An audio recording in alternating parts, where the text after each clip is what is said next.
actually episode 4 this time. Yeah, real episode 4. Alright, this is gonna be a pretty fucking awesome card. It will be. Even down on the early prelims and prelims, there's some good stuff.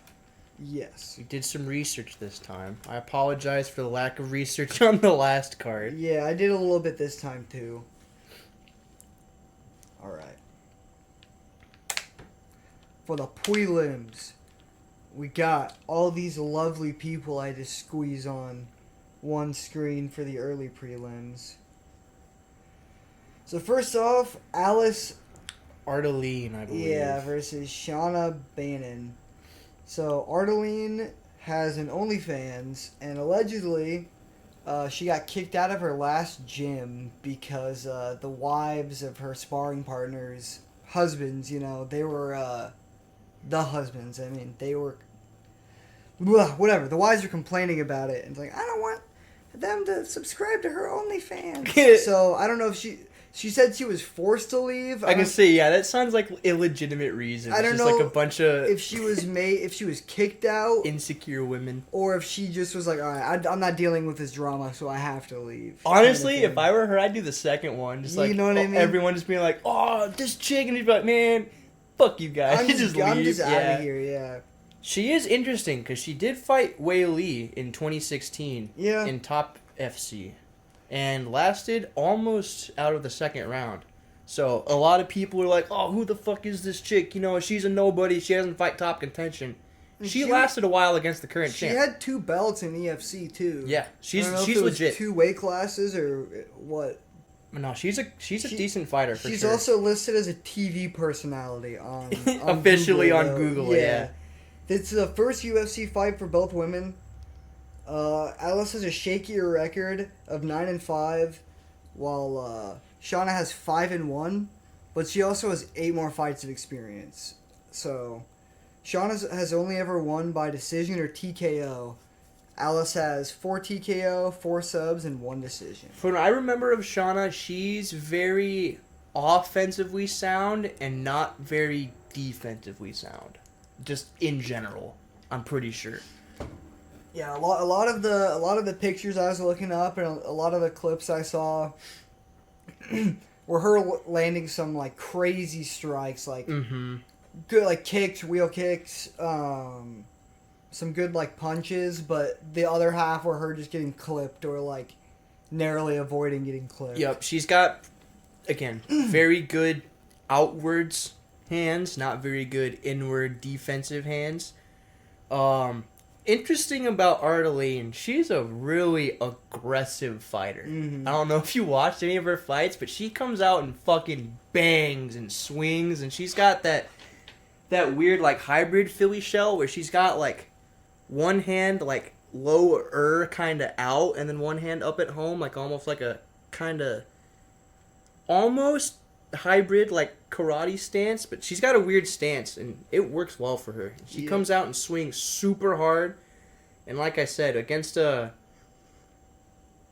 can throw, she can't defend very well. So against someone that comes out swinging super heavy like that, especially that early, I honestly might give the upper hand to her instead of Shauna Bannon. I could really see it going either way. I think what you said is valid about Shauna, but at the same time, like, her clinch works a lot better. I think if Alice comes out and she immediately makes it a war, I think Shauna isn't gonna have a problem with that, and I think she can take some punches. They can both take some hits, yeah, for sure.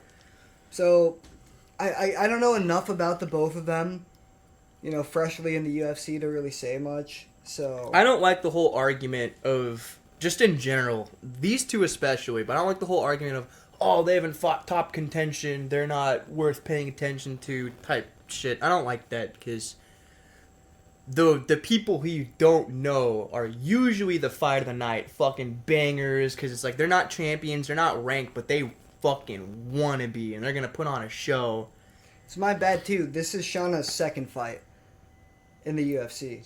She had 1 loss against Bruna Brazil. I said that, and I was like, duh, that's not right. Why did I write that down? But it is Alice's first fight still. I think Shauna's fight got canceled. So, From what I remember, Shauna was winning that fight on the feet. It's just she got outmatched on the ground. From what I remember, I think Brazil took her down and just kind of held her there. yeah, I'm not sure. Because I remember that fight. That was when Aspinall beat Tybura. Later on the card tonight, Yeah. Aspinall is, not Tybura. Okay. So, official pick. For me, I'd lean Ardeline, just because of Shauna's decent defense, I'd say, and just how aggressive Ardeline can be out of the gate.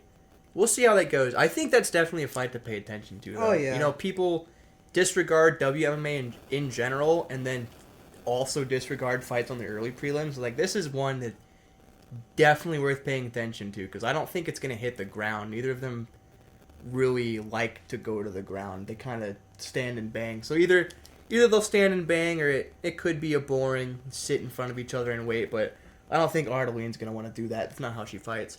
Yeah, I don't have a clear pick, so I'll leave it at that. There's next up we got Mick Parkin and Lucas Brzeski. Something like that. Brzeski. Mick Parkin is 9-0, undefeated in pro and amateur MMA. Lucas is 9-4-1 and 1 no contest. Okay. So Parkin has 5 pro KO TKO wins, 1 submission. His only UFC fight is a win over Muhammad Usman by decision. Lucas is 1-2 in the UFC. He's got a KO TKO loss versus Waldos Cortez Acosta and a decision loss to Carl Williams.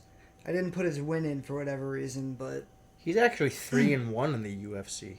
3-1? Yes, he's got a fight against Boudet, too, that he lost. That was his debut. Martin Boudet. His most recent fight... 1-3. Yep. Yeah, okay. His most recent fight was against Walter Walker, Johnny Walker's brother, I believe. Okay, yeah. See, don't trust me to count things. I just counted that on my own. So Counting's hard, it's okay. Mm-hmm.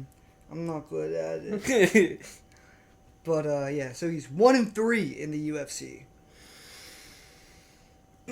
I almost 100% give it to Mick Parkins. I agree. He is fast as fuck. He's got some power in his hands. I'm trying to remember. He's younger, too. I mean, again, okay. it's heavyweight, so age really genuinely doesn't matter as much, but he is younger if you want to take that into account. As well. And undefeated. I think his striking's a lot cleaner. What I've seen of Lucas, he's got power when he lands, but he is just all over the place. He's like giving his back, and it's against like lesser competition, so the holes and openings that he gives his opponents, they don't really take advantage of as much, and he can recover from. But from what I've seen, I definitely think Mick Parkins probably knocks him out round 1 or 2. I like Mick Parkin, too. He's not... He hasn't fought any top contention, but like you said, he's quick for a heavyweight. He's got really fast hands. Yeah. And, you know, Muhammad Usman's not... I'd call him your average low-level heavyweight. Yeah. Is where I'd put Muhammad. Yeah. As much as I want to like him. Dude, his knockout was so clean on his Contender Series fight. That really made me excited about him. And then every fight afterwards has been such a snooze. Yeah, it makes me really sad. But, I mean, Mick, his, not only is he fast, he's so clean, too. Like, his boxing is fucking solid. Mm-hmm. So, to me, it's almost a no-brainer. Brzeski's got a few... Or Brzeski, however you want to pronounce it. However it's pronounced, I guess. Not however you want to pronounce it. However you want to say it. Yeah, however you want to say this dude's legal name. No, I'm pretty sure he's got a few submissions, too. So, that is something to look out for. I didn't watch any fights of his. Because, again, I was pretty confident in Mick Parkin winning this one. Just what I've seen of him. Yeah. But, he looked scary, I'll say. There's a couple pictures of Lucas where he's like fucking shredded, I mean, he looks like an animal, but He's a Polish guy too. I think Mick Parkin really is an animal. Yeah, he's got 2 submissions. So I mean, Yeah, Nick's got one. yeah, so. they both can do things on the ground. Semi-competent, I'd assume. Mick Parkin, I think, is a little bit more sound on the ground. He tends to like to I think against Usman, he opted for a clinch and got inside with the clinch instead of trying to drag it down to the ground. Yeah, he got that one by decision. I know that. Yeah. I'm pretty sure he was in striking range for most of that fight. So, again, I don't see this one really going to the ground. If it does, I'd give the hand to Brzezinski, just because I know the little bit that I've read about him, he seems a little bit more sound on the ground. But again, that's Even then, I feel like it won't be enough. I think it's never. Never say never. Yeah, there's never not a fighter's chance. They're both professionals. They're in the UFC, but I mean, Mick Parkin, he can wrestle too. at the same time I say that I don't see him beating like an Aspinall, like a Tom Aspinall or anyone like top 5 Not yet. yet. You know what I mean? From what I've seen of him. I'd confidently say not yet. But I'd also confidently say I'm really gonna pay attention to him. Yes. Yeah. Yeah, Kyle Machado, I'm reading. He landed 3 of 10 attempted takedowns. And he won that fight being down on the strikes. Okay. So, assumingly, that's a lot of control time. So, he seems pretty sound on the ground. I think Mick Parkin takes this one pretty easily. We got Sam Peterson versus Kiefer Crosby. Now, how much do you know about these guys off the bat? I know that there's an insane reach advantage and height advantage, and Sam Patterson's got some wicked BJJ. Patterson or Peterson? It stopped loading. Let's say I could have wrote it in wrong.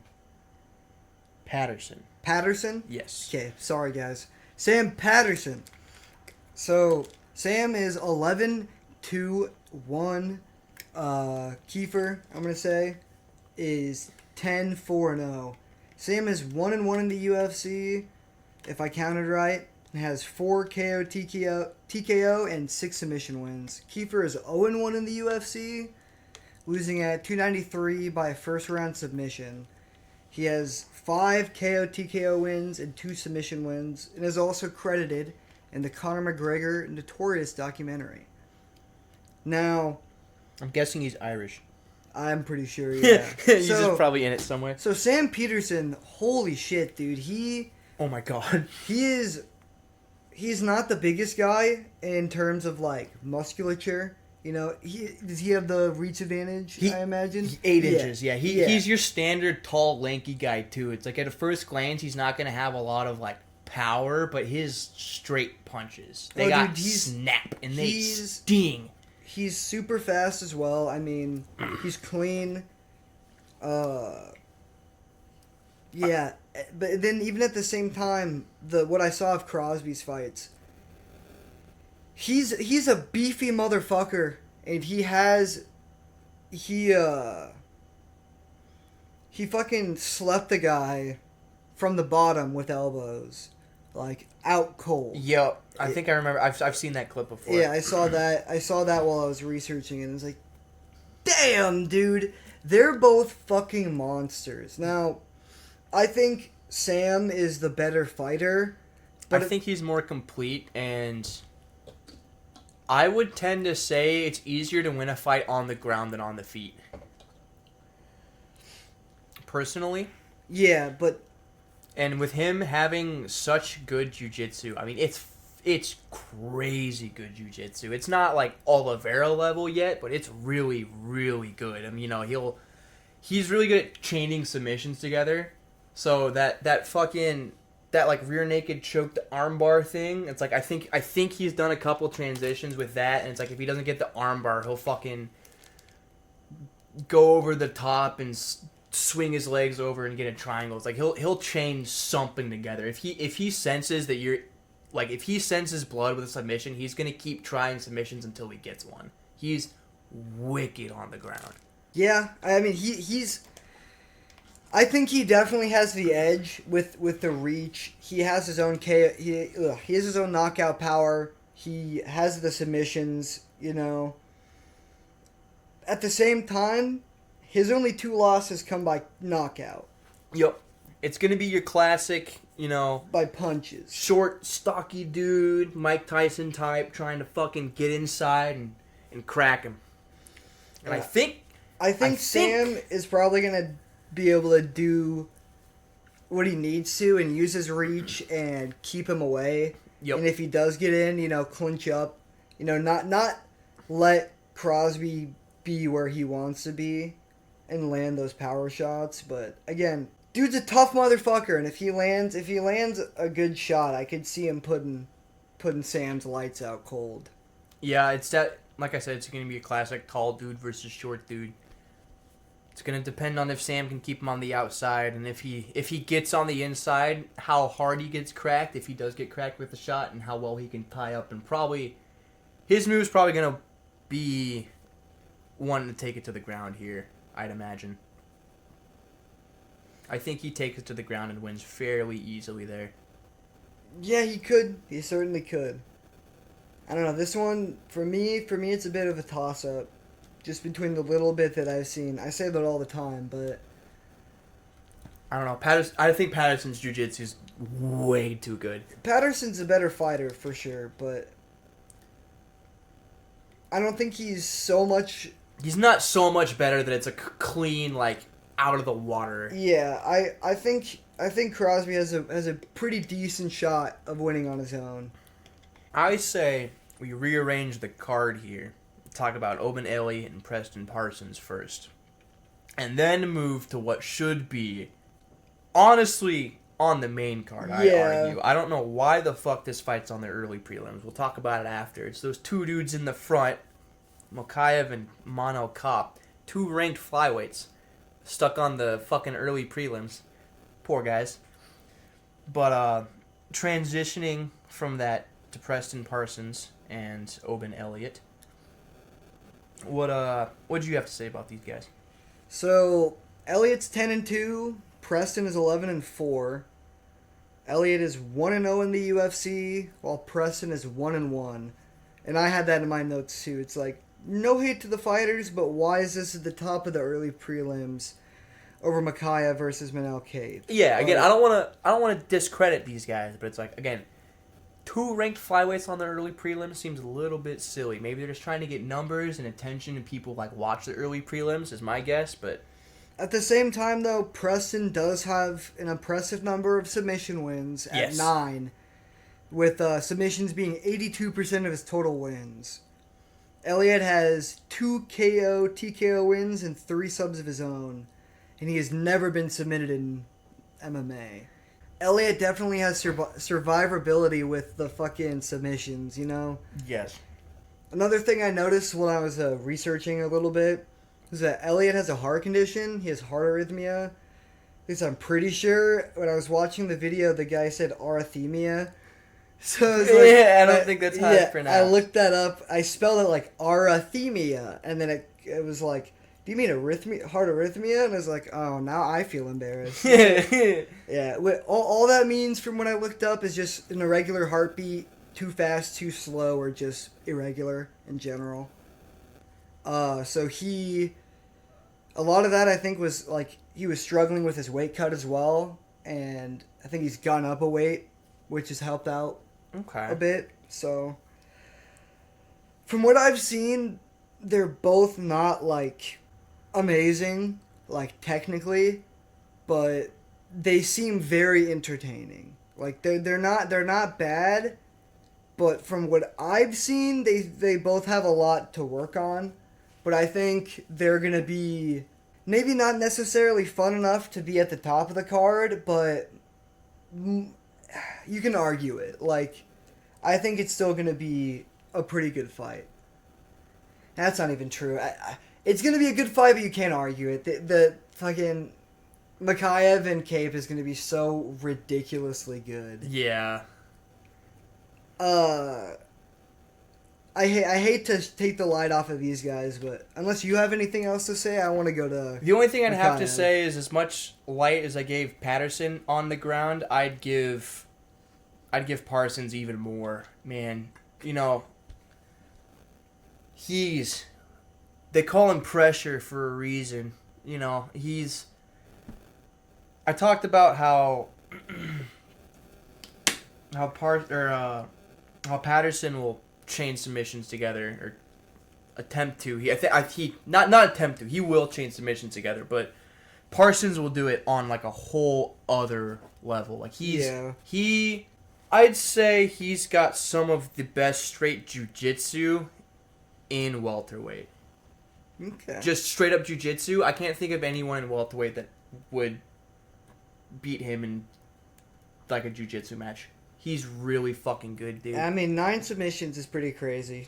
9 out of 11 wins. Yep. But 9 out of 11 wins by submission. He'll chain shit. He'll sit on top. He'll beat you. Elliot's never been submitted though. That's true. You know, there's That's always the thing. There's a first time for everything, but as of now, he's never been submitted. If anyone's gonna do it, probably gonna be Preston Parson. But first time for everything. I will always treasure the fact that we predicted John Silva knocking out Charles Jourdain for the first time. yeah, Crazy ass pick, and we fucking got it. First time for everything. yeah. So Muhammad Mukayev versus Manel Cape. So Mukayev is 12-0, while Manel Cape is 19-6. Mukayev is 23 to Manel's 30. Now, Manel is right at the peak prime age of 28 to 31, but Mukayev is a genuine scary motherfucker. He only has 2 KO TKO wins and 6 submissions, but he's fought and won against names like Alex Perez, submitted Tim Elliott, Charles Johnson, and Cody Durden. But at the same time, Manel is a fucking beast with 11 KO TKOs and 5 submission wins of his own. However, with the 2 losses by submission and the momentum Mukayev has, I feel like there's a pretty good chance Mukayev gets another submission if he doesn't get knocked the fuck out by Cape. Dude. His boxing, Cape. Whatever. His kickboxing too. I'm pretty sure I've seen. I could be mixing up one of the fighters I saw tonight, but there was a couple where he's throwing left hook and then leg kick, and it's fucking just beastie. Yeah, Cop's definitely a striker. He lacks a little bit on the ground, which is not gonna be great. Even though, man, he only has 1 less submission than Mukayev. Mm-hmm. You know? And the thing with Mukayev is he's good at taking you down. He's not very good at keeping you down. He's not. All of his opponents get back up. I love seeing him lift people up over his head, though, and just fucking throw them to the ground. I love that. Exactly. You do that 4 or 5 times to somebody. They're not going to like it very much. That's where his game comes wish out. he did more with the positions that he got from doing that. But, yeah. I think this one's going to be really fucking fun. It's either going to be Mukayev getting a submission. You know, I don't think Cape is bad on the ground by any means, but he has lost by submission twice, and that's Mukayev's game. I definitely don't see Mukayev knocking him out. You know, if anyone's getting slept, it's going to be Mukayev. So, I don't know. There's a very good chance we see 12-1 on Saturday night. I'd agree with that, to be honest. I don't know. It's hard. I really like both these guys. I like them both too, yeah. But yeah, unless Mukayev can just really, really smother him, I don't know. Unless he's improved a little bit in that regard, you know? Mm-hmm. Because his hands aren't amazing. They're not bad, but yeah, I'd say they're great. decent. Yeah, he's put people to sleep, I'm pretty sure. But only 2, I think. Yeah, only 2. Yeah. 2 more than me, but Yeah. what is it? 9 less than his opponent. Yeah, he's got 11 KOs and 5 subs. Yep. Nutty. Yeah. Kop's he's a real classic, like, just MMA guy. Real well-rounded everywhere. He can hang on the feet, hang on the ground, hang in the clinch, hang against the fence, hang in open mat. He's just good everywhere, man.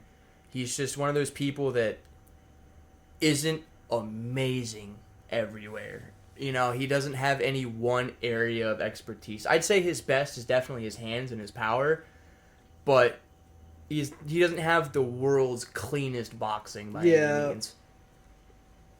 Yeah. You know, that'll be a real good one. I'm excited for that one. Do not miss it. No, definitely not miss it. I'm almost cautioning against if you bet, I'd almost caution against putting any money on that one because that one could end at any second, or it could go to the distance, or that one's hard. It could even go to a fucking disqualification. Yeah, I mean, Kop's not the most even, level-headed person. You know, he had that whole. He started shit with Izzy for some reason, and like saying that Izzy's like fake black or something. I've seen him. It's like I don't even know what that was about. He slapped the dude at the face-offs and on the regional scene. Yeah, it's like he's got a temper. So I mean, it is possible for Mokaev to like just keep wrestling him. He just gets pissed and tries to, because Mokaev does he does that thing where he'll be a quote unquote grounded opponent. No more though. No more, but not yet. Oh yeah, isn't it next year? I think it's. I want to say it's in a couple months. I think it's in like November or something. I want to say either that or it's next year. But I'm so excited for that. Mokaev likes to do that, and I could see Kop just like not having it and fucking kneeing him and maybe just getting disqualified. Yeah, maybe. So like that could happen. So I'd caution against putting any money on this fight, but to each their own.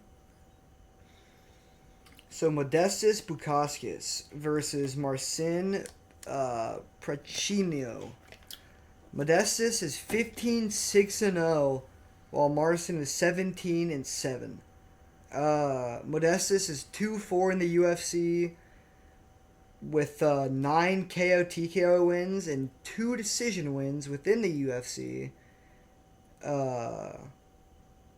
He's also 6 years younger than Marcin at 30.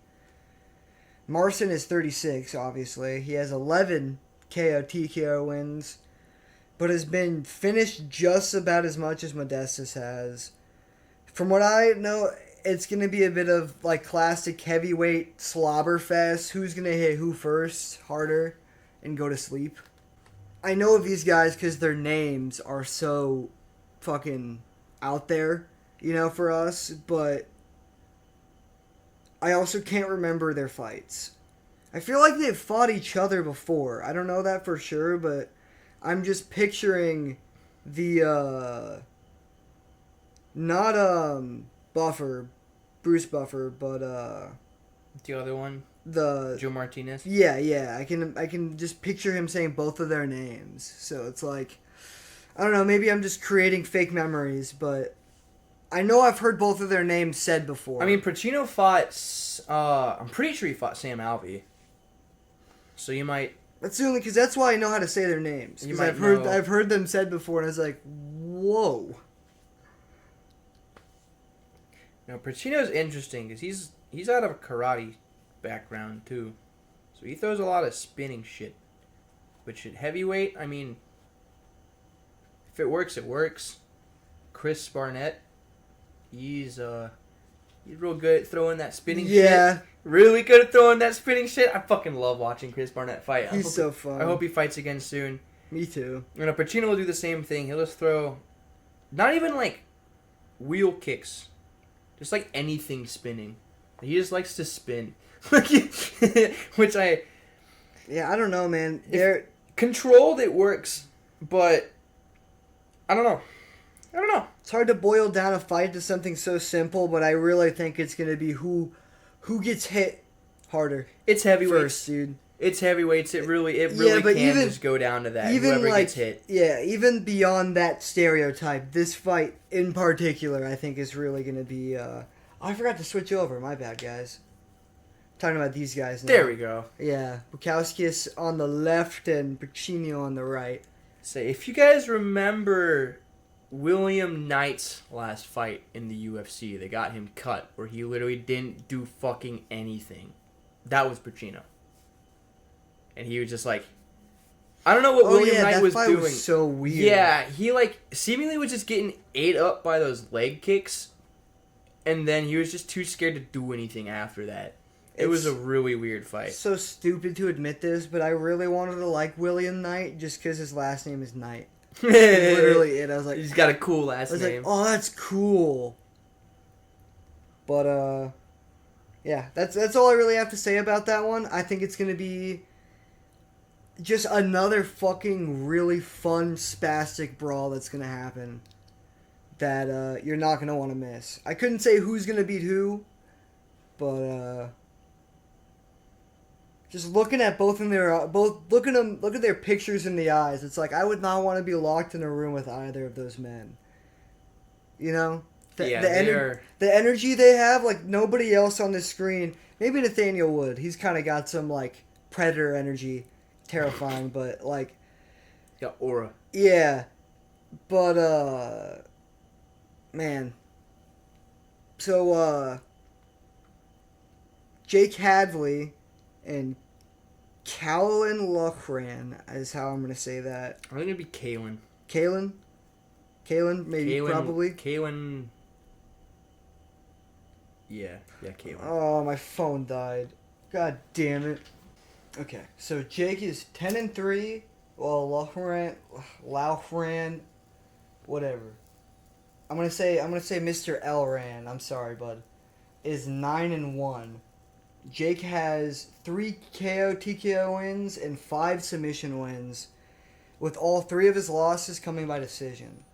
And then Elran has 5 KO TKOs and 2 submission wins. His only loss is also by decision, which was his UFC debut. So I think I remember that fight. It's just harsh to say, but they both don't really look that great.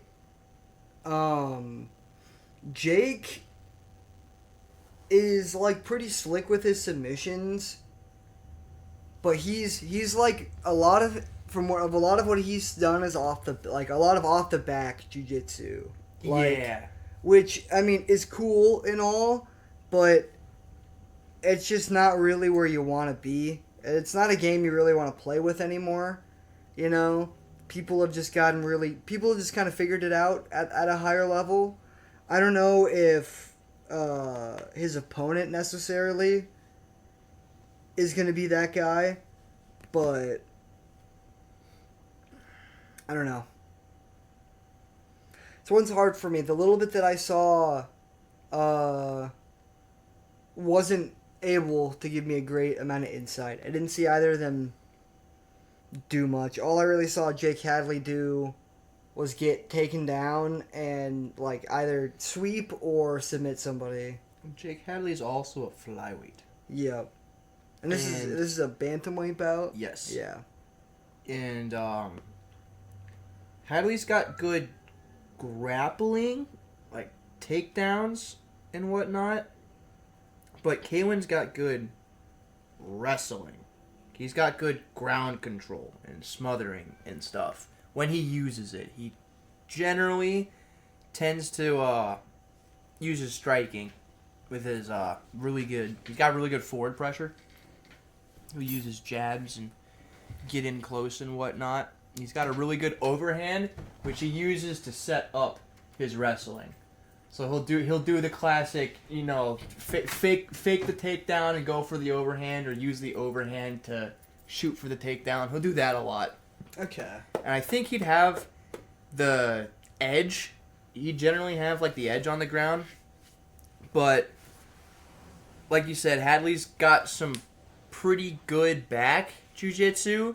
The problem is, because of that, he's content being on his back. Yeah, and I think with good never wrestling want to get pressure, too comfortable there. yeah, especially with good wrestling pressure, Yeah. you don't want to get too comfortable on your back, because even before you know it, they're gonna wear you out without you even realizing it. Yeah. They're gonna wear on you, fucking grind you, rub their head on your chest, and hit you with a few short shots that might not hurt, but over time it's gonna wear on you. And if you're that content being on the bottom, you're gonna stay on the bottom. And unless you can really throw up a nice Hail Mary, like Unless you're, triangle, it's possible. It's been done. Anderson Silva, Chael Sonnen. Paul Craig has submitted some people, but he's also been flatlined in like whimsical fashion. Yup, So. just like Johnny Walker. Yeah. Yeah. I love Paul Craig, but I want to know what the fuck they're doing in that dude's gym, because he has no boxing. Nothing. Like, do they just not train him in his striking at all? Yeah, I feel like he just hits pads And or like something. that, they're just like, all right, that's good. Or just like they never force him to strike in sparring. So all he probably does is just immediately like shoot. Lock up a submission, Yeah. Who knows though? Again, love Paul Craig. Unfortunately, I don't have anything else to really say. Do you? No, that's pretty much it. Like I said, wrestling pressure is going to be pretty big for Kalen, I think. If he can keep that, I think that'd be good. I think that's his path to victory here. Yeah, I could see Jake possibly submitting him, but that's just because he has 5 submissions, so. On to the next one, Molly McCann and Bruno Brasil. So, Yeah. Meatball Molly is 14-6, while Bruno is 9-4-1. Molly has 6 KO TKOs, 1 submission, and 7 decision wins. Her last win was an armbar against Diana Belbita, who she had already beat in 2018. While she went on a 2-fight skid before her last win, her striking is extremely fun to watch when she gets the momentum in her favor. The back-to-back spinning elbow wins was enough to make me a fan, like, for sure. Oh, yeah. Those were just icing on the cake.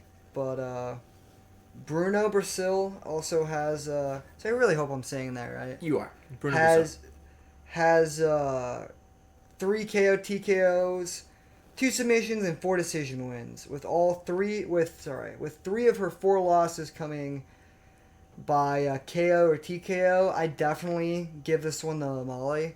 Oh yeah. I think there's a pretty good chance that, I don't know, Molly has had some holes in her game. I think in her last fight, she proved with that time off and that submission win. Back-to-back armbar losses followed by an armbar victory. I think that really shows how much you improve as a fighter. Yeah, and I think she's a lot more like calm in interviews too. Have you noticed that? She's not as like outwardly energetic. She's very calm and composed. She seems like she's been really focused on what she's doing. I think she really wants to win. Which I'm excited for. I'm excited for what seems like a new age of Meatball. Yeah, dude. Because I've always liked her. Yeah, I have been iffy on how good I think she is. I have never stopped liking her, though. As to where with Patty, I've had my ups and downs of liking him. I've really never stopped liking Molly. I think she's just really fun. I think she's pretty funny. Yeah. Speaking on her actual skill, I mean, her forward pressure is money. She'll stick in your face. She's got that dirty boxing Her style. striking is solid. Oh, yeah. She's really good with up against the cage and clinching, too. Yep. So if she's clinching against the cage, she's not going to get taken down. And if she does, at this point, she might submit you because she's clearly been working on her jiu-jitsu. But Brazil, I don't think taking it to the ground is really the move. I think she's going to want to stay on the feet and just pressure her. I think it's pretty easy. I take Meatball all day on this one. Yep. Yeah, I'd put money on it. I'd put money on it. I think I already have, if I remember correctly. I do so much shit sometimes I don't even remember. Yeah, man. Nathaniel Wood versus Daniel Pineda. So, Nathaniel Wood is 19-6, while Pineda is 28-15 with 3 no contests. So, obviously, off the bat, Pineda's got him on experience. he almost has as many losses as the dude has wins, you know. But at the same time, I said what I just said. That's a lot of losses, you know. And I think Nathaniel Wood's a beast. I know about him because I'm an MMA On Point fan. They had him on for an interview 2 or 3 years ago or something like that, and I've been watching him ever since, like win or loss. So off the bat, I want to give it to him, but with as many fights as Daniel Pineda's had, I haven't seen a whole lot of them. Have you noticed his record? 28-15, 28-15, right? All 28 of those are finishes. He's never gone to a decision victory. He's finished God every single one of his damn. victories. Yep. Uh-huh. That's a fucking wild stat, dude. Yeah, I saw that. I was like, holy shit. I didn't finish my notes for him. Yeah, only time he's ever been to a decision if he's lost. Yep, he's very kill or be killed. Yeah. What a monster. Yeah. I think it's crazy he fought Pat Schilling all the way back in fucking 2012. Man. I feel bad for not really having a whole lot to say about this one. I'd give it to Pineda. He's got really good striking. I mean, decent striking, I'd say. But his grappling is really good. He's another really good submission artist. He's got a big old Santa bag full of submissions. Yup. So, he's got that. Nathaniel Wood's got some other good. He's got some good grappling too. So I think this is going to be a nice wrestler's delight type of match. There's going to be a lot of scrambles, a lot of takedowns, a lot of submission attempts, control time. Not a lot going on the feet, and if it is, it's going to be takedowns and clinches. I think this one's going to be mostly. It's either going to be mostly on the ground because it's not wrestler like Colby and Kamaru was, two straight wrestlers. You got a primarily well-rounded. I mean, he's more in the grappling area, but he's still decently well-rounded. Nathaniel Wood versus a pretty heavy jiu-jitsu game. I mean, so you don't have that guarantee of like, oh, the two grapplers are gonna beat the shit out of each other, because I think Pineda has a good edge on the ground. I think he knows he has the edge on the ground, so he might take it down, but he might not, and they might just beat the shit out of each other for 15 minutes. He is also 38 years old. He is older, yeah. He has not They're also 145. That old 145 is crazy. He hasn't beaten a single notable opponent. He's lost to any competition he's fought. He's lost to Caceres. The no contest was Philly. Got knocked out by Cub Swanson. Let's see, I saw another one earlier on. Lost to Diego Brandao. I mean, anytime he has fought anyone with a name in his entire career, he has lost. That is true. Yeah, so, you know, that doesn't necessarily mean that much, but at the same time, 38-30, you know, Nathaniel Wood is in his prime. Yes. He's beaten Andre Fili, Charles Jourdain, Charles Rosa, you know, Jose Quinones, which, you know, whatever. But I don't know. I think experience, obviously, Pineda. But as I said earlier, I mean, he has, 4 or 5 less losses than Nathaniel Wood has wins. Pineda definitely has the tool set to win. I just feel like Nathaniel Wood is going to win. Pineda has twice as many losses as Nathaniel Wood as well. Over twice as many. So I think Nathaniel Wood is hungrier. He's younger. You know, he's made it to the UFC. And he said in interviews, he's talked about, you know, he doesn't make... He's here to make money. He doesn't care who he's going against, you know. At the end of the day, he is going to win for his family. And I don't know, even though he lost his last fight, my heart just wants to say it's going to be Nathaniel Wood. He's in his prime. I think his next 2 or 3 fights, you're probably going to see the best Nathaniel Wood that there is, I would say. Okay. And I think Pineda isn't going to get any better at featherweight at 38 years old. I'd agree with that. Yeah. Yeah. But I can see where you're getting a win from with Pineda. It's definitely not like an outlandish claim by any means, but I think just from what I've seen with his submissions. Yeah, he's really struggled against any big name through his entire record that I've really seen. And that's at least guys that I recognize, because he's only had 5 fights in the UFC out of 50 or whatever, almost, you know? Yeah. So, or 43, something like that. I'm terrible at math, guys. But whatever 28 plus 15 is, that's a lot. That's a lot less than 5. Or a lot more than 5. See? I'm not good at math. But I'm putting my money on Nathaniel Wood just because I really like the guy. I think he's a class act. There's a really good video of him on Fight Front where there's this older British lady, and they're showing her these just brutal MMA knockouts, and she's like a pacifist, and she just has this conversation, and I think she says something to Nathaniel Wood where it's like, well, you must be a terrible person or something. And it's like, and by the end of it, I think they have like a really good conversation, and it's a good shine in to, like, on both ends of seeing people outside of our sphere who love it and like talk about how great it is, and also people on the other end who see it as like human cockfighting, how it's real people competing and training for a real sport. Yeah. You know? So that's all I have to say about that one, for sure. Alrighty. On to the main card then. Yes, sirree.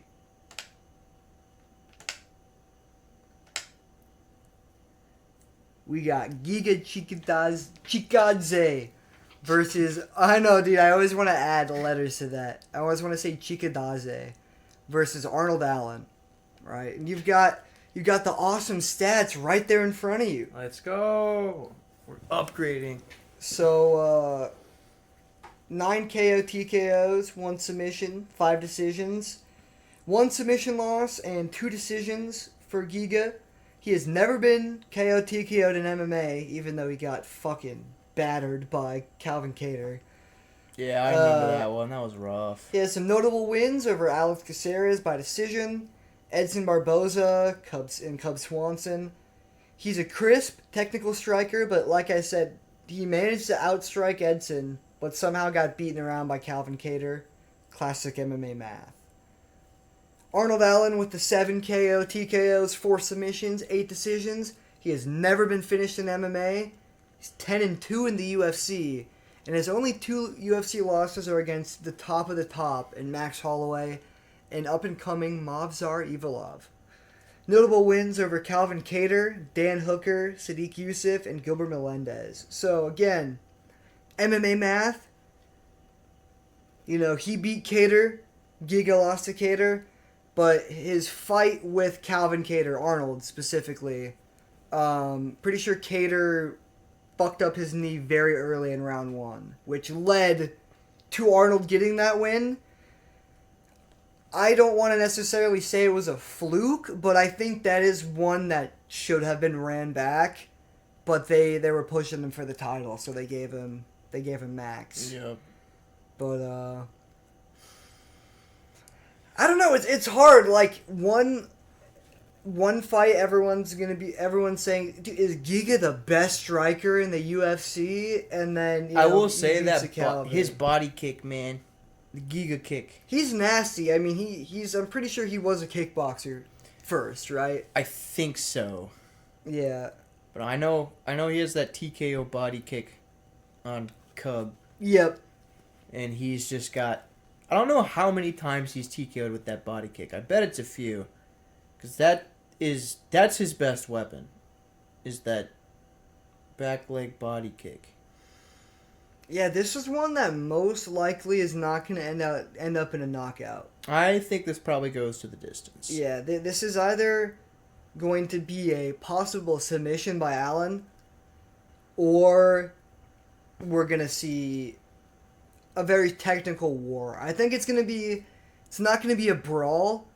It's going to be a very clean, kind of like the Max fight was, where they're standing in front of each other, just trading shots. Piecing each other up. Yeah. Yep. Every time, like, Max lands 9 punches, Arnold will fucking catch him with 2 or 3 that stun him. Like, I think, like, while Giga may be technically a bit, like, better, like, polished with his He's striking. more technically sound. I think Allen's dirtier. It's kind of dirty. He'll like frame off of people's faces, which Allen's is pretty got fucking dirty. power too. Yeah. He can put people away. I like Allen. But, you know, I don't know. Giga's never been KO'd. At the same time, I think if someone was going to do it, it would be Arnold Allen at this point, you know? Yeah. I mean, Arnold Allen or someone like Josh Emmett or Taporia. I think this fight is going to prove, to me personally at least, whether or not Giga will ever be champion in this division. Because if he can't get past Allen, he's not going to get past someone like Josh Emmett or Taporia that taps you and you're going to fucking sleep. Exactly, yeah. I think Allen probably takes this anyway that he wants to. Maybe not knockout, but I think he can cruise his way to a technical decision. Make Giga, keep Giga outside of kicking range, but still close enough where Allen can strike. Just that nice, sweet spot that, like... Yeah, I don't If Giga tries to throw a body kick, it's going to land, like, upper shin, lower knee, but every piece of Allen's fist is going to be connecting with his hand clean, or connecting with Giga's fucking face just clean. Yeah, I do want to check real quick before we move on their size. Because I feel like Giga's a bit taller than Allen. Allen's 5'9". Giga is 6'0". Yeah, I felt like Giga was a good bit lankier. Yeah, so And I think Allen can get inside and use that was his struggle against Max Holloway, though, is that Max had that reach on him, you know? Max, I think, is only 5'11". I don't know the reach difference between Giga and Max. You know, just because you're taller doesn't necessarily mean you have more reach. But from what I can picture in my head, Giga's pretty lanky. Yes. So I don't know. That's why his body kick's so good, because he can throw it from so far away. And who knows, dude, if Allen comes in, he could get caught with that nasty body kick, yeah. It would be nasty. I think, like I said earlier, this is going to be a fucking war, but it's going to be a war of attrition. It's going to be who's got the tougher chin, or if Giga's going to be able to handle Arnold on the ground. I don't think he's going to submit him anyway, but is he going to be able to nullify Allen's game plan, you know, with the wrestling? I'd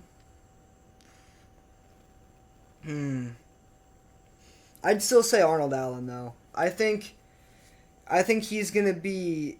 I hate to call him a gatekeeper, but I think he's someone that's gonna be around in the top 5, top 10 for a while. There's nothing wrong with being a gatekeeper either. I mean, being top ranked in the UFC. It's a big deal, but it's definitely a little depressing, you know, especially personally, yes. Yeah, that I know a lot of these guys, and I'm pretty sure Allen specifically still has that. He's not here just to fight.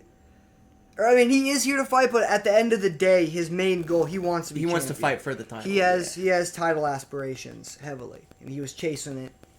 You know, if he beat Max Holloway, he would have fought Volk or Taporia. You know, he would have fought the champions at the time. So yeah, definitely, again, do not miss another fantastic fight this card. Next up, Christian Leroy Duncan and Gregory Rodriguez, RoboCop. Yeah, I love Yeah, Gregory dude. Rodriguez. 8 KO TKOs, 1 submission, 1 decision. Christian has never been finished in MMA. At 29 years old, he's got a notable win over Claudio Ribeiro and a notable loss to Armin Petrosian. He seems to be a very promising striker that still just needs to round out his grappling. He's pretty explosive, but Yeah, he's very explosive, very wild. and you got Gregory, 10 KO TKOs, 3 submissions, 2 decisions. Never been submitted in MMA. He's 32 years old. He's got 3 KO TKO losses. He's got some notable wins over Brad Tavares, Jung Park, and Josh Fremd, with a shared notable loss to Armin Petrosian. So, Gregory just seems to be Christian, but with a better record. He's less explosive. Yeah. He still is explosive, but his striking's a little bit more calculated. They both got really good power. Gregory's more he's more advantageous at a range. He'll throw front kicks. He's got like a snapping front kick, like a snap up, hit your fucking chest type. Yeah, like bring the leg straight up kind of kick. Yeah, like the type of kick that Michael Chandler knocked out Tony Ferguson with. Yeah. He'll throw that like to your body, just like knock the wind out of you, keep you away. Rodriguez had a pretty nasty cut over his eyebrow at some point, I think. Yes. I think that was one of his losses. I believe so. But at the same time, he has been finished 3 times on the feet, so I think Christian could definitely fucking just blast RoboCop and put him out. But I don't know. Despite the losses, Gregory's a beast, dude. Like, he's got good grappling too. He comes from a grappling background, I believe. Yeah, I mean, he's got a very similar record to Christian, but just more wins in every category. Only thing is, he has more losses, and he's got those TKO losses that Christian does not have. I think those combos of RoboCop's, along with that front kick of his, are going to be pretty good at keeping the wild, explosive striking measured and at a distance. I definitely see... I think first round, we're going to see just straight up on the feet. I think they're going to want to just fight. Maybe we'll clinch up a little bit, but I think once we get to round 2... you're going to have RoboCop's corner being like, fucking grapple! He's got good timing on his takedowns, he's gonna take him too. down. He's got really good takedown timing, Yeah. which is... I love watching those fucking takedowns where it's like someone will like throw a cross and it's like overcommit and then those fucking plow him down like hard as shit on the mat. I love seeing those takedowns. Every time I'm like, ooh. I could definitely see RoboCop getting Christian to like overcommit to just fight, like standing, like striking on the feet, and then just keeping it more measured. Yeah, especially if RoboCop entertains it for that whole first round, and then comes out and just fucking blasts him. Yes, that'll be. I'm excited for this one too. I'm excited for most of this event. Oh yeah, this one I think is gonna be not one of the best ones on the card, but I'm definitely not gonna miss it. There's me sitting in the lobby of Subway, waiting in between every customer. There is not a single card or fight on this card yet that I have any intentions of not catching every single minute of. Oh yeah. Like, I couldn't necessarily say who wins. If I had to pick on how I could see finishes going, I'd give it knockout in the first or second round by Christian, or a second or third round submission by Rodriguez. That's what I'd say. Okay. That's a good bet. I could see either one, really. I think it's a toss up in the first round. Yep. It really depends how much damage or what goes on, who does what. If Christian Leroy Duncan's able to stifle the grappling game, or if what's really gonna happen, or if he's just gonna blast him out with explode. with a jumping knee. He's gonna bust. I'm about to explode. Next up, I almost skipped him. Bobby Green and Patty Pimblett. King Green. Yeah, King Bobby Green, King. Yeah, whatever. I wonder how they're gonna pronounce that. Probably just King Green. Oh, he changed his name? Yeah. Oh yeah, that's right. Yeah, no, his name's literally King Green now. No, that's right. I should have changed that. Yeah. King Green. 32, 15, 1 no contest. He's got to Patty's 21-3. So something to keep in mind with Patty though is he's 28 and 21-3. Yes. That's a very, very impressive record for as young as he is. Yeah. Bobby Green's 33. Something like that, I think. But yeah, 11 KO TKOs, 9 submissions, 12 decisions. He's got that draw to the Jaron Gordon head clash. This will be his 50th pro MMA fight. This will be number 50. Bobby Green's 37. 37? Okay, oh, shit. Okay. I didn't think he was quite that old, but yeah, that makes sense with 50 fucking fights. Twice as many fights as Patty. Easy, Yes. Over twice as many by a little bit. Very entertaining, hands down boxing style. Hood style, branded by himself. He uses his head movement and footwork as his primary defense. His wins and losses over killers. He has wins and losses over killers in the division. Jim Miller, Grant Dawson, who was a real up and comer prospect for a minute there. Could be, but got stopped by Bobby. T-Ferg, fucking Nasrat Hask, Prost. Yeah, I pronounced that last night and then I forgot because it was like 4 a.m. But Raging Al Quinta, he lost to Islam, Dustin, Fiziev, Barboza. He's Drew Dober. Drew Dober. He's won and lost against pretty much everybody who is everybody in the division. Patty Pimblett, 6 KO TKOs, 9 submissions, 6 decisions. He's never been KO TKO'd in MMA. Scouser, of course. But he's been rocked bad in a few fights, if not like every fight. But his chin has, it's held up. He's got KO power, and he's a competent submission artist. But I'd say he's more than competent. I'd say he's a very fluent submission artist. Not as fluent as someone like Oliveira, like I said earlier, but he's definitely... I don't know, man. He's pretty good on the ground. I think it's a little overrated. I think it's definitely better than his striking. But, like, in lightweight, I wouldn't put him in top 5 submission artists. Oh, no. You know what I mean? Like, if we're considering, like good submission artists, there's way too many in that division for me to really put him in maybe even the top 10, to be honest. Especially the people who he has submitted. I don't he's definitely not bad. But again, with the flimsy striking technique, he's often caught with his hands down and his chin up in the pocket mid-exchange, and it gets him caught and dropped a few times too, outside of the UFC. But despite recency bias, he typically produces fun brawls and fun fights. Like I like him a lot. I think as messy as he is, he's a bit more measured than Bobby Green. He's a whole lot more dance around you, avoid your strikes and pop you with clean punches, from angles, cut angles, a lot of straight punches. Here's the thing with this fight.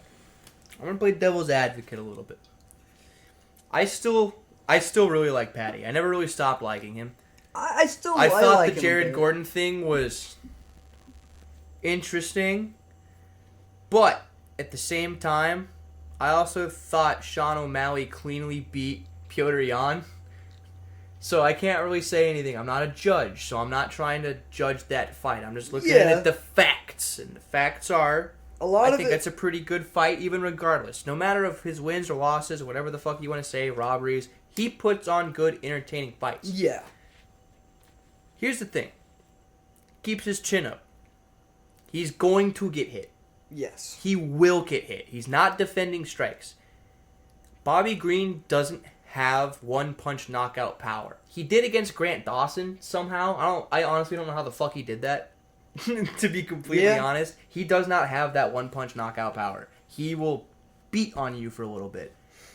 Yeah, he's still put down 11 people. Mm-hmm. I don't think Bobby Green is going to beat the shit out of Patty so hard that Patty's going to lose. I think Patty wins this fight easily, to be honest. I've been calling him Bobby. I don't think King Green is going to be able to knock out Patty, and I think Patty is smart enough and knows that Bobby's weak enough on the ground to just take it there.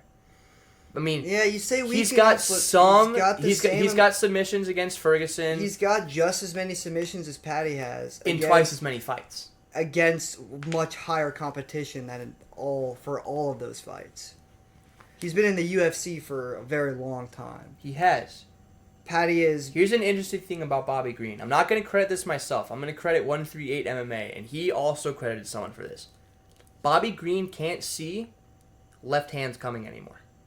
Yeah. If you watch his fights, he gets clipped with a left hand every single fight. Almost. Patty's got a really good... He does, as messy as it side. is.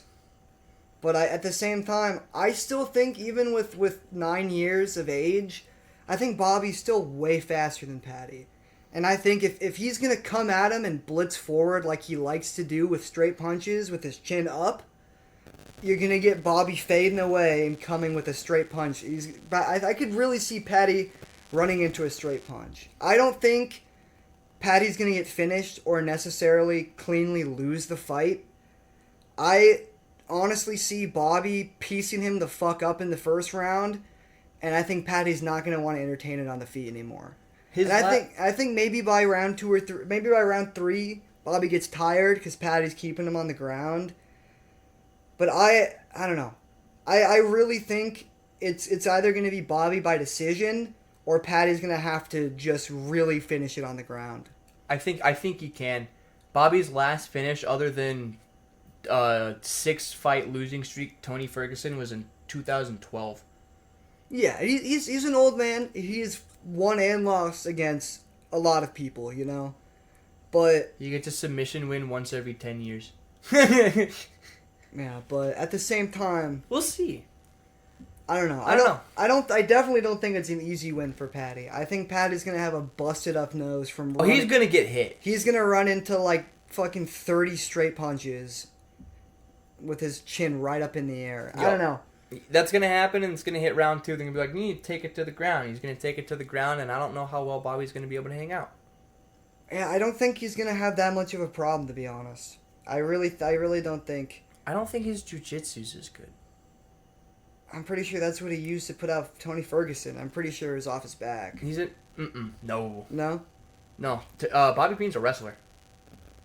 He comes from wrestling. Before he even started training striking, he was just a wrestler. I thought it was like a triangle or something. It was a triangle off the top. Okay. It's his arm triangle choke off the top. I don't not believe you, but I also want to double check that. I remember because Tony was trying to pry it off, and then he let his arm go limp, and there was 1 second left. Or 2 seconds left. Yeah, arm triangle choke. Yeah. I don't know, man. I mean, he didn't get submitted by Jim Miller. He got dropped by Jim Miller. Yeah. But he got dropped by Jim Miller. Yeah, but he's also, I don't know, man. As many fights, he's been knocked out. It'll be a good fight.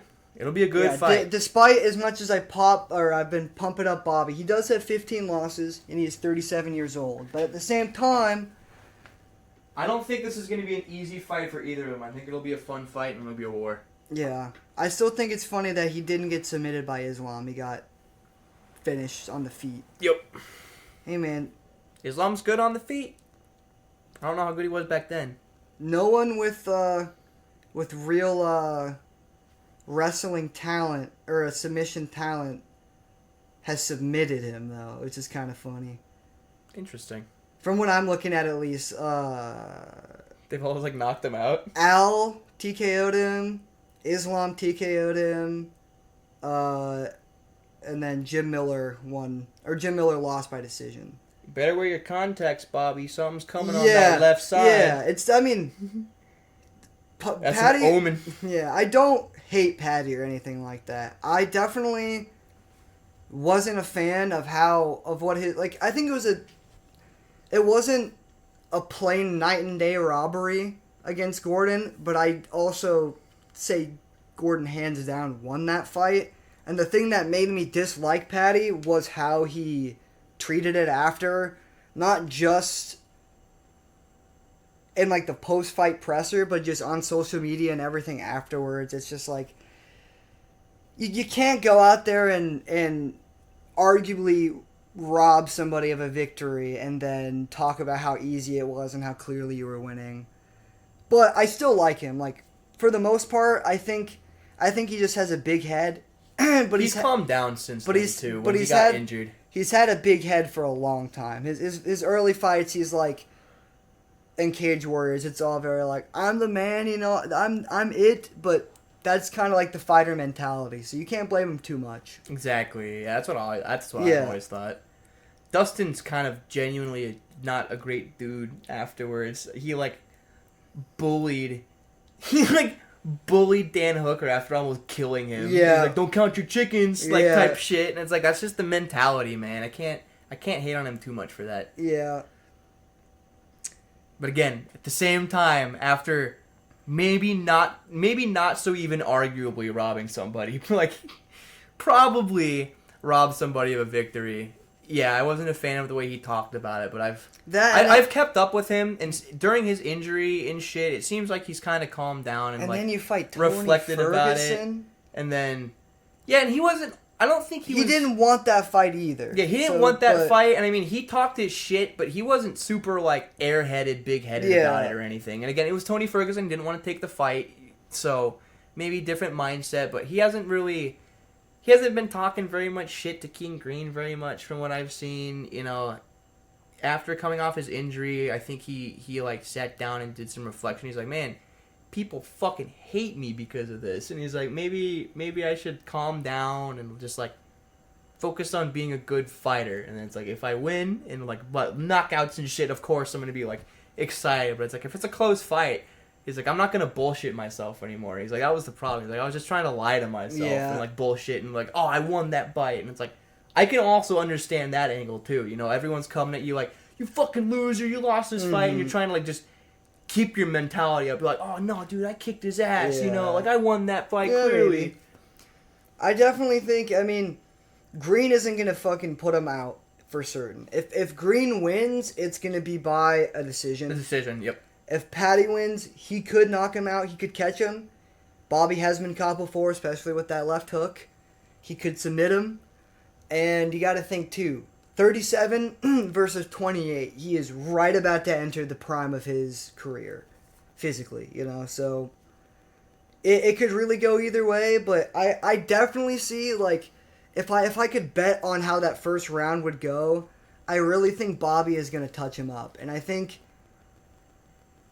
it's gonna sway a couple people into thinking, oh man, is Bobby gonna fucking put him out? And then I think Patty's gonna make the adjustments he needs to. But I don't know. It's gonna be. I think this will be one of Patty's best fights. I think so. It'll be one of his most entertaining ones. Yeah, in recent memory. For our co-main event, we've got Tommy Aspinall versus Curtis Blades 2. All right. 14-3-0, 18-4 with the 1-0 contest. Yeah. Everyone talked about when Gon fought Jones, how Gon's the quote-unquote new breed of heavyweight. Tom Aspinall genuinely is the new breed of heavyweight. The way that this man fucking moves. He moves like a lightweight. Fast. I've never seen a heavyweight with that good head movement. I've never seen a heavyweight with any head movement, to be honest. They kind of just rely on blocking and just using their big ass head. But he will move his head, he'll duck and weave, and he'll fucking pop you off of it.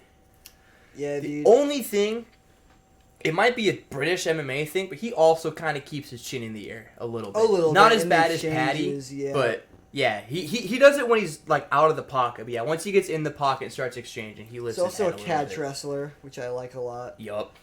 I will say I do like Cyril Gahn, even though he's overrated because of the he has no fucking grappling at all.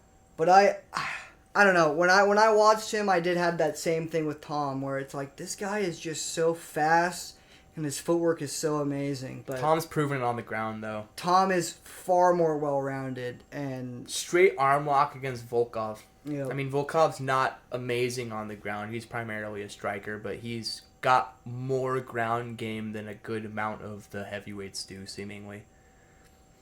Yeah, man, he's got some elite fight IQ too, in the sense of like, he's a very good counter fighter. Like I'm pretty sure that's how he got Sergey. He kept on throwing a hook or something like that, and he just kept on biting it. So by the third time, he caught him with that punch. I think Sergey kept throwing leg kicks, and then as he'd do that, Tom would just hit him with something. And then he kept biting it. He and kept on hit him, biting on something. right on the dome. Yeah. His only 3 losses, by the way. His only TKO loss comes from that leg break on his first fight against Curtis. His only submission loss was 9 years ago. And his only other loss was a DQ by a now illegal, by now soon to be legal downward elbows. Oh, So, I didn't know that. yeah. Okay. So, I mean, that submission loss is really the only valid one to me. And I think he has improved a lot over 9 years. That's That was probably what made him start turning to the very training ground. very beginning of his career. So, Curtis Blades, though. 13 KO TKOs, no submissions, 5 decisions. His only 4 losses are by KO TKO. He's never been submitted in MMA. He's got some decent striking and takedowns, but he has ineffective to no submission ability. His chin also falters against power punchers. He's got notable wins over Jalton Almeida, Rosenstrike, Volkov, JDS, Overeem, Mark Hunt. Now those are also power punchers, a lot of those, but those notable losses, Francis Ngannou, Derek Lewis, Sergey Pavlovich. The bigger power punches, one of which Aspinall cleanly, easily beat. I'd put Aspinall on that level of a Ngannou, a Lewis, a Pavlovich. I'd say the only real 100% power puncher in his win column is Mark Hunt. All those other guys, I mean, Alistair, Uberim, he was a power puncher to that extent, but he hasn't had that kind of power for a long time. But either way, I hate saying handily and easy, but I feel like Tom Aspinall is going to win this pretty easy. I know. 1 or 2 rounds, I feel the think same, he knocks him out. It sucks because I like Curtis Blades, and I want to give him more credit, but it's just... I think he's going to put Aspinall's so good. I think he's going to put up a good fight. I should say a better fight, but at the same time... Here's the thing with Curtis. He had good wrestling that he used into ground and I pound. feel like he hasn't used that in a long time, right? Do you know why? I do not. Because he shot for a takedown and Francis sent him Oh, to the yeah, fucking that's shadow right, that realm, uppercut. and he hasn't shot a takedown since. Yeah. I'm pretty sure statistically he literally hasn't shot a takedown since. It scared I forgot his, about that it one. reverted his soul to It's a rough knockout. never again, no wrestling. It's almost it's mean to say, but it's almost kind of a joke. This is just because Jones and Stipe are holding up this division. Stipe needs to fucking retire. Jones needs to take his last fight and retire. I don't care what anyone says. This is for the real belt. This is not an interim fight. Yeah. Realistically, what I think happens, this fight happens, it's for the interim belt. John Jones Stipe never happens. John vacates. Whoever wins this fight just gets the actual belt. I mean, because at this point, Aspinall he's defending an interim belt. He's defending an interim belt, and I'm pretty sure John Jones got his finger cut off recently or something in an airport.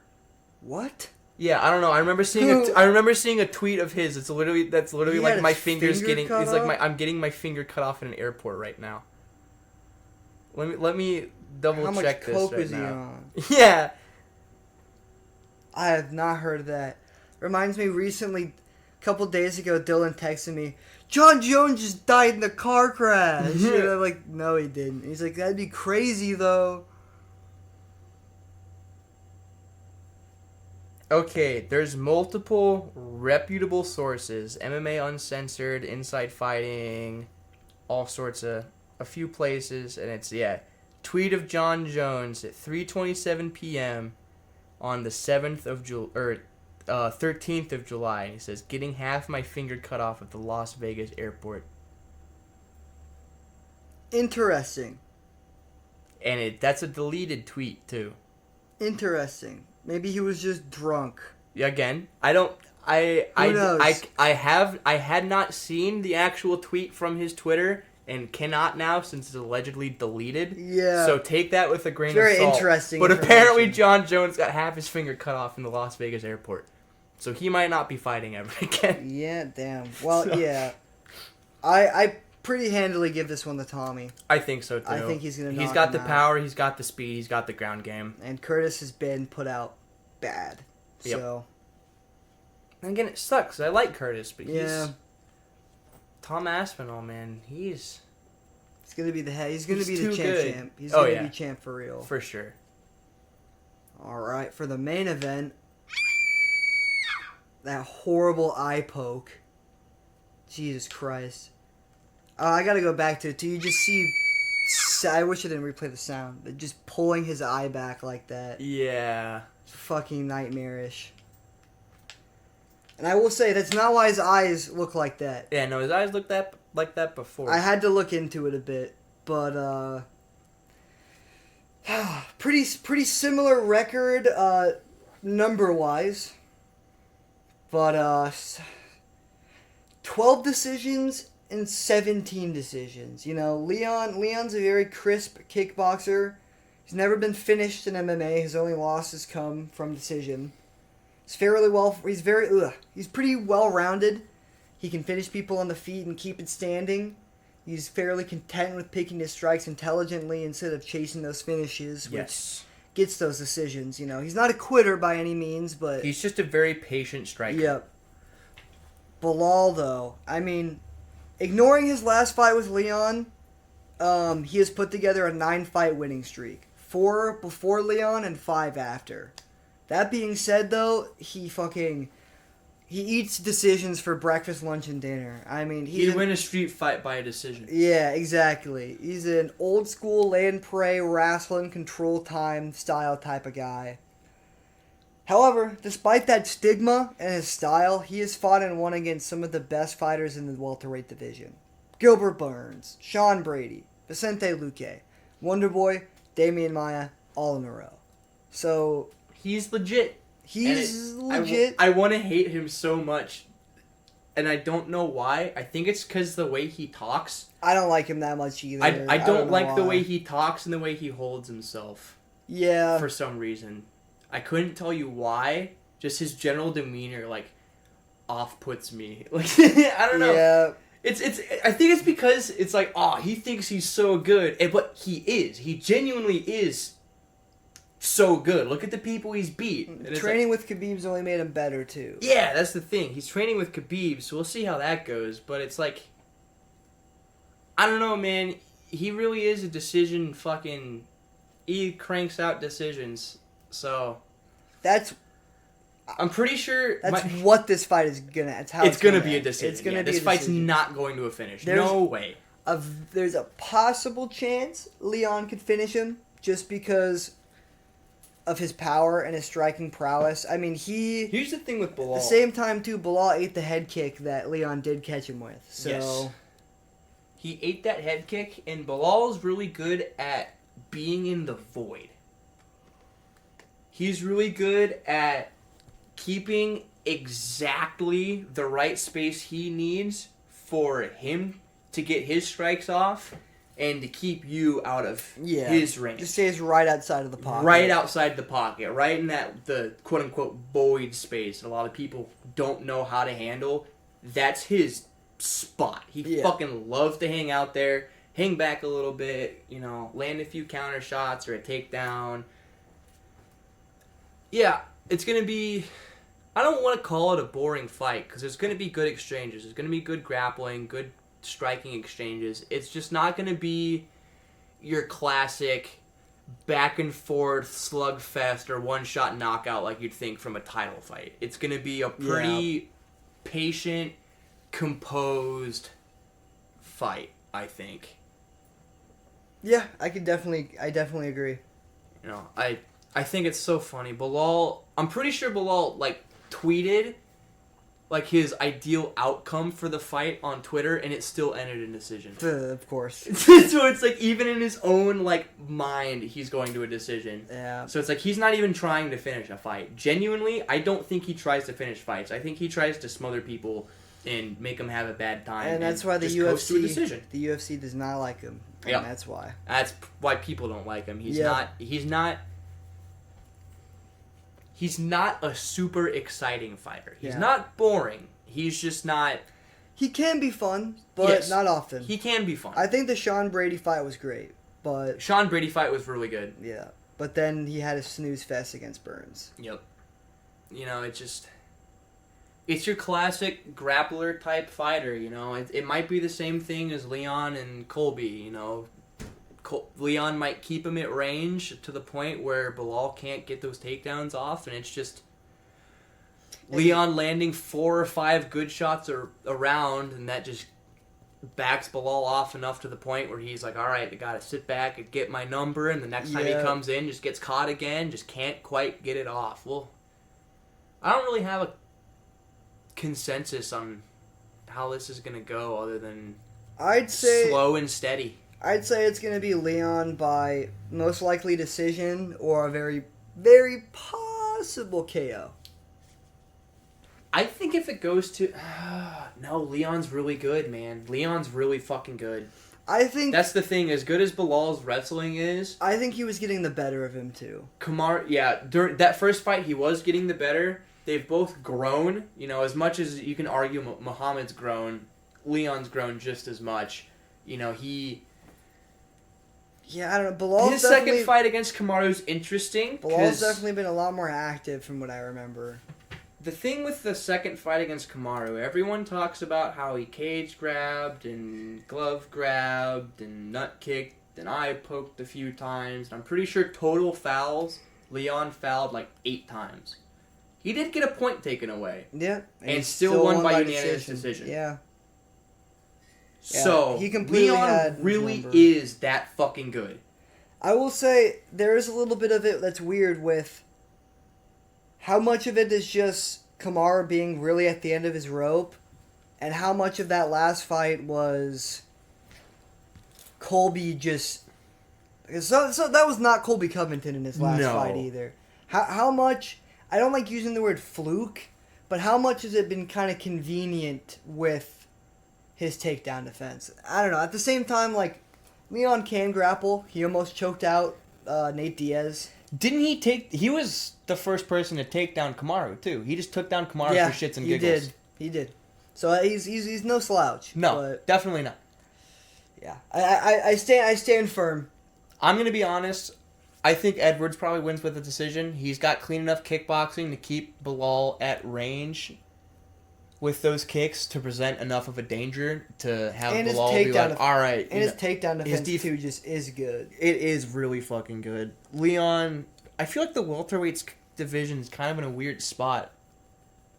People don't really Edwards is, I'd argue, easily the least popular champ right now. Seems like there's a lot of older guys at welterweight. There's not a lot of young guys at welterweight. Yeah. And it's not the most active division higher up in the rankings that I can think of. No, it's pretty stagnant. I mean, I want to see Shavkat. Yeah, where has he been? Yeah. Has he even fought this year? I don't think so. If it was, I feel like it had to have been at the very start. And, you know, Kevin Holland's kind of in a weird spot where he's just fine being, like, top 10 in 2 divisions. Like, he I think he seemingly just doesn't... wants to make some money. I don't think he has any belt aspirations at all. Yeah. So, I don't know. Edwards being the least popular champ, arguably, I'd say, and Bilal being probably the most disliked fighter on the roster, other than maybe Juliana Pena. I fucking hate her. I hate her so much. I don't know how you get... She got hit by Nunes so hard, she got, like, lifted off the ground. Yeah. And she's like, no, she sucks. She's not strong. It's like, what the fuck do you mean? She's the Lulu, bro. Yeah, But other than her, Bilal is pretty hated. This is going to be a fantastic card. It's been a while. On paper, I mean, there definitely could be more of an there could be a more exciting card with more exciting fights, but this is one of the first cards in a long time that I've sat down and I've been genuinely excited to see every fight. This one, definitely the main event is going to be the most boring in my mind, which is kind of funny. I agree. I was about to say it's kind of ironic. The main event's going to be the worst fight. It might be the only one I don't catch, which is funny enough. I'm going to watch it. But if there was any that I would skip if I'm, like, tired, I'm like, alright, I'll just watch highlights of this one. Like, I feel like I'm going to get just as much enjoyment out of seeing the actual action that does happen than the entire fight. I hate to say it, but when we watched Kamaru and Leon 2, the first time when Leon got the belt, when we were watching that fight, I missed the knockout because I was bored and looking at my phone. Yeah. I missed it and I was like, oh, okay. And I was like, I should pay attention to this guy now. And then I watched all of Leon's fights afterwards. I watched that one back and then watched the second Kamaru fight and the Colby fight. And I was like, all right, Leon's fucking good. He's a legit fighter. But I was so confident. I was like, oh, Kamaru's going to win this one. He's like, no, another defense for Kamaru. Easy. Fucking look at my phone. Yeah. Well, you'll probably catch us Sunday night for a UFC 304 post show. We'll see you guys then. Let us know in the comments what you guys think. And I hope you guys enjoy the fights coming up on Saturday. Yes, enjoy, like and subscribe. We appreciate all your support, everybody that's joined aboard the garage. Be some more Punch Club here on Monday, I believe. Sunday, Monday. Yes. Next couple of days, very soon. Pretty soon we're going to get a consistent upload schedule figured out, and I'll get that posted on our Instagram and in the YouTube. So we'll have a consistent upload schedule for you guys. It should be something along the lines of Monday and Wednesday, a Punch Club, or either 2 Punch Clubs or a Punch Club and some short form video type thing, and then your standard Friday morning we're going to have the podcast about the Saturday morning or the Saturday event whenever it happens to be. Yep, something like that. Well, we'll get it hammered out for sure. Once it's nailed down, we'll let you guys know. Yeah, for those of you who are coming along for the ride, we really appreciate it. So, thanks again. This was The Garage. We'll see you guys next time.